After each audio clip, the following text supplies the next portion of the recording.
Hi, welcome to the first episode of Ones and Tooze. That's Foreign Policy's new economics podcast. Every week we'll be talking about two numbers from around the world that hopefully also explain the world. I'm Cameron Abadi, I'm deputy editor of Foreign Policy. I'm sitting in Berlin, Germany, and I'm talking with Adam Tooze, namesake of the podcast, you'll have noticed. He's sitting in New York. He's FP's economics columnist. Adam, welcome. Hi, Cameron. Good to be here. For those that may not be familiar with your background, Adam, do you want to give them a quick introduction?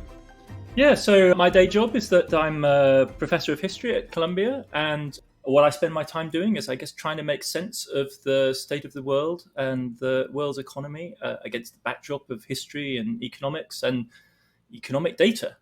And a lot of that comes together in my book that's just out, Shut Down, How COVID Shook the World's Economy. And it's going to be great fun thinking through events, data, the history with you every week on our new podcast. Thanks, Adam. I'm glad you mentioned your book because that's going to be our big picture data point later on in the episode. But first, we're going to do something more from the news, and that's the number 28.5 trillion, as in $28.5 trillion. So that's been in the news recently because it's the size of America's debt ceiling. That's basically the total amount of money the U.S. government is allowed to borrow. And it looks like we're about to run into that ceiling. Treasury Department is now warning that the U.S. could hit the debt limit as soon as next month. Our debt is pushed up against the limit of about $28.4 trillion. So only Congress can raise the debt ceiling. And that means Democrats and Republicans need to work together on that. There's just one problem. Republicans are saying they're not going to cooperate at all. And that has gotten people in Washington worried, including Treasury Secretary Janet Yellen. She's recently warned of catastrophic economic consequences on the horizon. This all might sound familiar. It probably does. You might remember these standoffs going back to the 1990s. If not the 1990s, you probably remember 2011. That's when President Barack Obama was facing off with House Speaker John Boehner over the debt ceiling. The only way they'll vote to prevent America's first ever default is if the rest of us agree to their deep spending cuts only approach. The sad truth is that the president wanted a blank check 6 months ago, and he wants a blank check today. This is just not going to happen. And then in 2013, the standoff over the debt ceiling actually even led to a government shutdown. And here we are today with $28.5 trillion in debt. That sounds like a lot, at least to me. So what did all that borrowing even pay for, Adam? So it isn't a question that's as easy to answer as you might think. It used to be. So through the 19th century, through World War I, Congress used to design and designate every new debt it gave permission for the federal government to issue and designate a particular purpose for it. So this was debt for building railways, for instance. And that stopped during World War I. So instead, since then, what the Congress does is to essentially authorize a overall cap on what the federal government can borrow, and then they let government get on with it. If you look back over the last 20 years or so, what we can say is that debts have been run up for three basic reasons. They're run up to pay for tax cuts, they're run up to pay for crisis fighting, and they're run up to pay for wars. And those are the three things which have really driven the accumulation of debt in the United States since the late 1990s. Okay, let me zoom out here a little bit, because this just seems like a pretty crazy system. You're telling me that the government agrees to spend on a bunch of stuff that it does not have the money to pay for on hand. And then it has a separate decision that could go either way about whether to pay for the stuff it agreed to buy. I mean, I can't imagine this is how any other government in the world handles its business. But you tell me, Adam, where did this idea of a debt ceiling even come from? So, in fact, there's no doubt that the US budgetary process is broken like many other aspects of American politics, right? So let's put that out there. And it's to do with the complexity of the American budget, the size. It's to do with the division of powers, right? It's the division of powers between the legislative branch and the executive branch. The UK government proposes a budget to Parliament. It has an inbuilt parliamentary congressional majority, and so there isn't a whole lot of haggling that goes on about that. But broadly speaking, this is far from a crazy way to do things. In fact, this is exactly how economists would recommend that you do this. You decide that you want to spend on investments, on wars, on social expenditure, and then you separate from that the question of how you finance that. And there are three broad ways of doing it: through taxes, which can be appropriate or not, depending on where the economy's at; through debt, which there may be more or less demand for, depending on how much saving there is and how much people want to put in the piggy bank; or, in extremis, by printing cash, which is what states can do because they issue money. Where this came from, this debt ceiling, is kind of interesting because it's double-edged. It limits, on the one hand, how much debt the federal government can issue, but the whole point of doing it in 1917 was, in fact, to say, and up to this point, you can borrow as much as you like and you can use it for whatever you like. So Congress is going to step away from regulating the specific purpose of borrowing and say to the Wilson administration in the middle of World War I, if you're doing some complex deal with our allies in the war, if you are doing some complex war mobilization thing, you don't want to have to come to Congress and ask permission for every $100 million you spend. Here's the limit. This is how far you can go. If you need any more than that, come back and ask us. And that's essentially how the debt ceiling is intended to work. It was brought back into effect with real drama in World War II on an even larger scale. And what's happened since then is that people have begun to play political football with it. So rather than it being the licensing, enabling, general purpose arrangement that it was originally intended to be, it's now become one of the main levers through which Congress checks the executive branch. And I think it's pretty clear right now that's what's going on in the United States at this current moment. The Biden administration has an ambitious legislative agenda. It wants to spend trillions on investment, and the Republicans are pushing back on that. Okay, Adam, so what happens if the debt ceiling does not get raised? I mean, we talked about Janet Yellen warning about a catastrophe. So where does the catastrophe come in exactly? I mean, the last time we had a debt ceiling standoff back in 2011, America's credit rating did get lowered a little bit, but I didn't notice the effects. I don't know. So is this really a catastrophe? What am I missing? The nightmare scenario is America defaults on some of its outstanding debt. And why that matters is there's a huge pile of it, like we say, about $21 trillion circulating. And if any bit of that defaults, the whole lot becomes unstable. And that really would shake the global financial system to its foundations. And we know that in 2011, when this problem first arose acutely, there were contingency plans made in between the Treasury and the Fed to buy out the slices of debt that were coming due to ensure that no one actually got defaulted on, or rather, if anyone did, it would be the Fed. You then have entitlements that you've got to pay, Social Security obligations. You've got the salaries of public servants who actually in 2013 suffered furlough and were paid for only a fraction of the October of 2013. So that's a whole group of people who are hit. And ultimately, you have bondholders who have coupons that entitle them to interest on debt or indeed repayment of the principal. And if that obligation is not met, then you're technically in default. The worst case scenario is that people stop believing in the full faith and credit of the United States government. And that has to be avoided at absolutely all cost. Okay, that actually does all sound pretty bad. Now I don't know why the Republicans would even threaten this kind of thing. I mean, do they have something to gain out of breaching the debt ceiling, or is this just a kind of bluff? If you go back to 2011, 2013, the last time we played this game, I mean, the Republicans at the time were a pretty head-up bunch, right? So this is the Tea Party period, and then this is the period in which Steve Bannon comes to the fore. And Bannon was interviewed at the time as saying that he was in the business of trying to smash the administrative state in the United States. So at that level, it really was a kind of deliberate act of sabotage. In fact, Jerome Powell, who's now, of course, the Fed chair, acquired the affections of the Democrats because he did a lot of the work in 2011 in trying to explain. He literally ran seminars with Republican congressmen explaining to them how bad it really would be if the United States defaulted on this debt. I think right now it's simply a piece of brinksmanship in relation to the Biden's agenda, which is expansive, as we know, And the Democrats are using whatever procedural means they can to force through, or at least thinking about forcing through, this giant infrastructure social welfare program, the $3.5 trillion package. And the Republicans are pushing back with the tools at their disposal.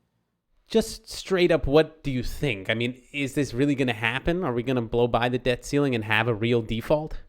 I don't think it's likely, because it is truly catastrophic. But with Congress in the kind of mood that it's been in recently, one shouldn't rule anything out.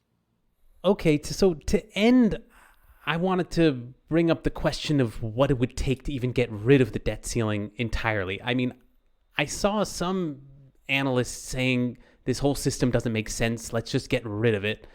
But do you have any idea what normal Americans think about the debt ceiling? I mean, if I had to guess, I don't know, but I would think most Americans think debt is bad, and so a debt ceiling is good. Does history tell us how to persuade them otherwise? If you look at the sampling, if you look at the public opinion polling, Pew has done a series of surveys on this. And frankly, attitudes in the US vary over time. There have been moments of extreme agitation about deficits and debt. The last wave of that peaked in the early 2010s, and slightly more than half of Americans thought that debt was a really big issue. By last year, that had fallen to slightly less than half. So it's an issue that concerns half, if you say, of the public interested in political issues in general. What Pew went on to discover was that though substantial groups worry about it, they also differ radically on what they would do to change it. So that's a big part of, as it were, the problem here. You can agree that this is an issue without agreeing on what to do about it. There are countries like Japan, which live with vastly higher levels of debt than the United States does. So Japan's has a public debt level of over 230% of GDP, which isn't Italy, that's Greece. I mean, that's really astronomical compared to, it's more than double where the United States currently stands.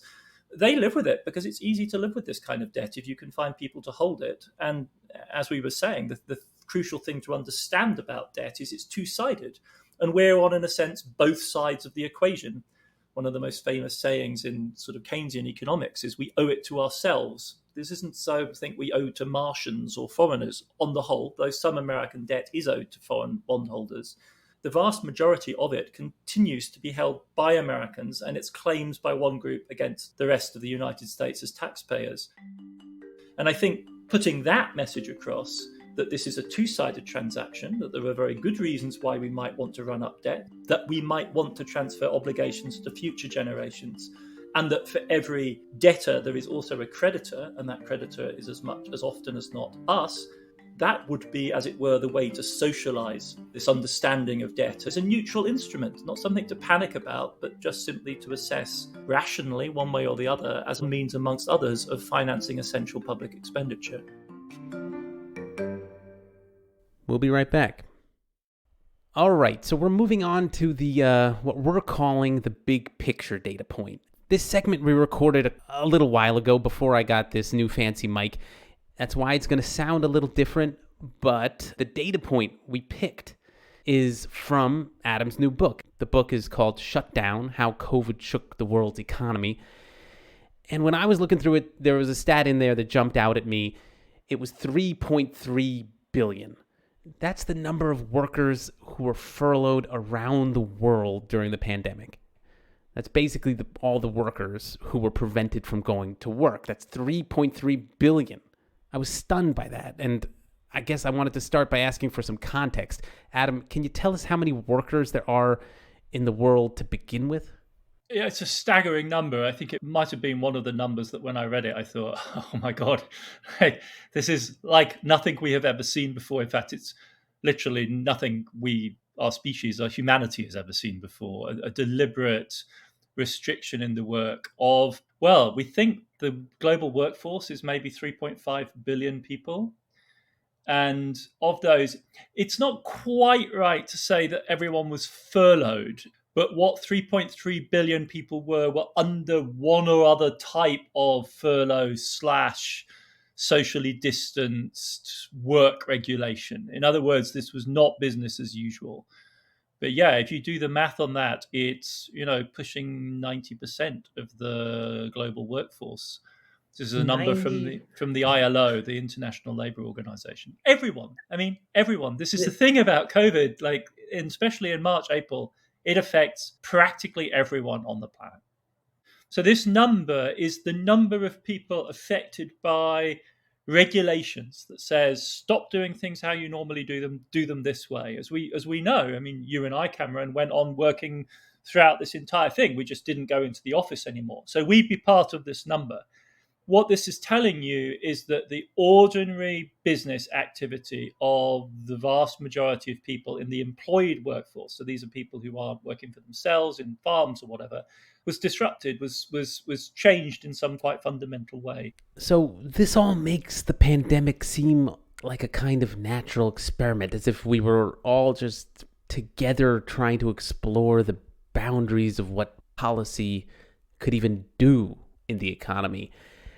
But if it was a natural experiment, I guess that raises the question of whether there was any new knowledge that emerged from all of this. I mean, did we learn anything new about how the economy works on a basic level? I mean, take the most basic level of all. Adam, did we learn that countries can afford not to work? Well, they can certainly afford to in terms of questions of paying for things. One of my absolutely favorite quotes in all time in economics is anything that we can actually do, we can afford. This is from Keynes in 1942. Affording, in other words, finding the cash money to pay for things, is not our problem. Can you permanently interrupt, or for any protracted period of time, interrupt the production of food, the education of children, the production of key raw materials and industrial products, the ordinary functioning of the law courts, and indeed the entire infrastructure of urban life, cafes, restaurants, public services, and so on, to which the answer is evidently no, you can't, not for any protracted period of time, which is why we didn't do that. So after GDP, our best guess as to actual output, the fall in output in the spring of 2020 in April is about 20%, which again is less, of course, than the drama of the fact that 3.3 billion people were under one or other type of workplace restriction. But again, in the history of the economy, so far as we're able to measure it or even estimate it, there has never been a collapse in output of the scale of 20% in a matter. It's literally a matter of weeks. That's just without precedent. We have learned that you can tide people over by literally, issuing checks and putting, say, the president's name on them. You can do that. You can, in fact, alleviate poverty by doing that. In the United States, the share of people counted amongst the poor fell over the course of the crisis quite remarkably. We've also learned more sophisticated lessons, like the Europeans, that you can do various types of short-time working arrangement where you don't actually lay people off and make them unemployed. You keep them in their jobs, pay their salaries with some of these checks that you've printed, and then enable them to go back to work normally when you can resume production. We've learned a whole nother bunch of lessons about how you stabilize financial markets when they freak out, the sorts of grandiose things the central banks had to do. So we've learned some positive things, some things about our capacities for crisis management, but also some of the limitations. That has me thinking about whether there are even more abstract lessons to be learned from the pandemic. To me, in the before times, it always seemed to me that the economy was something that we had to adapt to. That's the way we talked about it. As workers, as individuals, we just had to accept that there was an efficient way the economy worked and we could adjust it on the margins. But ultimately, we just had to adapt to it. And now the pandemic came along and we all just told the economy to stop in its tracks, and it did stop. And so maybe, I don't know, did we learn that we're actually more fundamentally in control of the economy than we thought? Is there this whole idea of efficiency? Is that kind of just a category mistake, maybe? I think it probably is a category mistake. I would sort of focus on three different aspects. I mean, the first is simply that quite a lot of the contraction in the economy, to use a rather neutral term, was in fact driven from below, if you like. People just weighed up whether they wanted to go on shopping in malls or not, decided they didn't want to. People weighed up whether they thought it was worth taking the risk of going to work in a factory and decided they didn't want to. So then employers discovered they didn't have workforces. So then they decided maybe this was time to take a break. And then they discovered that they didn't have consumers either. So there wasn't much point in making things just to build up stocks. So the economy, all the evidence shows, was contracting well before governments issued any orders for people to lock down. The IMF estimates for the advanced economies, probably 60% of the contraction came from that choice to just opt out for a while because the risks seem too high.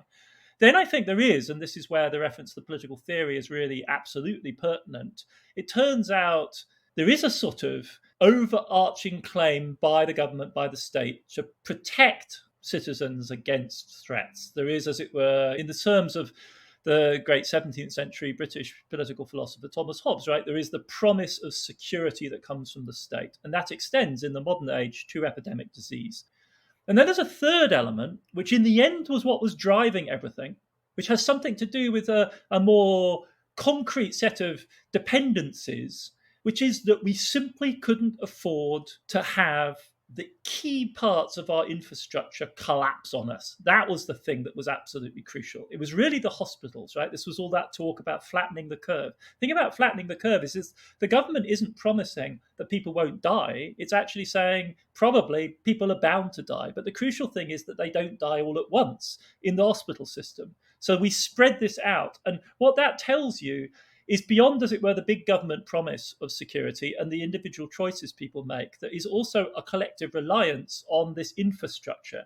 So those are the three imperatives which definitely override just business as usual. People don't want to take part, the government promises security, and crucially, in the end, everything hinges on that infrastructure remaining intact. And that did, in the end, take priority over everything else.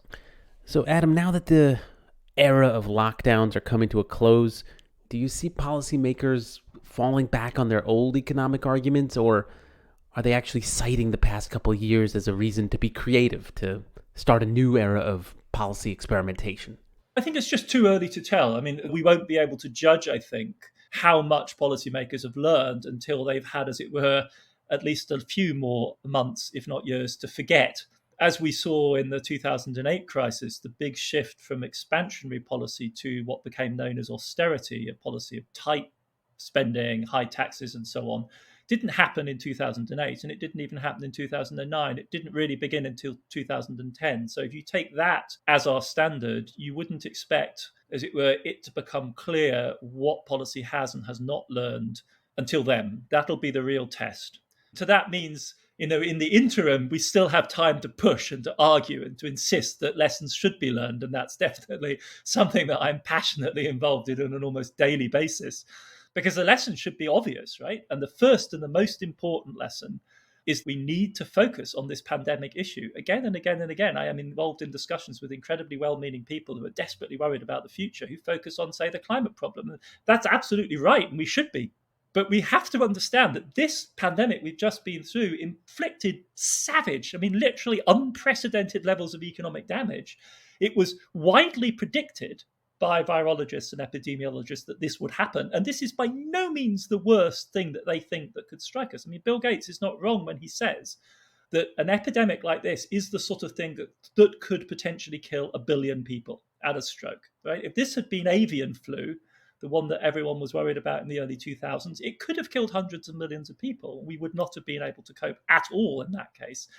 And we've just had a warning of it. And so that is the obvious and the central lesson to learn. And we need to focus on that first and foremost. If they do break out and we do fail to contain them, we've now also learned a whole bunch of things about the sort of economic and social policy that will work. But we cannot kid ourselves. To go back to that number, we cannot be in a world in which we routinely interrupt the ordinary livelihoods of 3.3 billion people and furlough kids out of education for months on end. That is a level of threat that is just apocalyptic in its implications, and we've had warning now. That is the world that we live in. Okay, that'll do it for the first episode of Ones and Tooze. That's Foreign Policy's Economics podcast, but you would know that by now. Thanks for listening. I'm Cameron Abadi. And I'm Adam Tooze.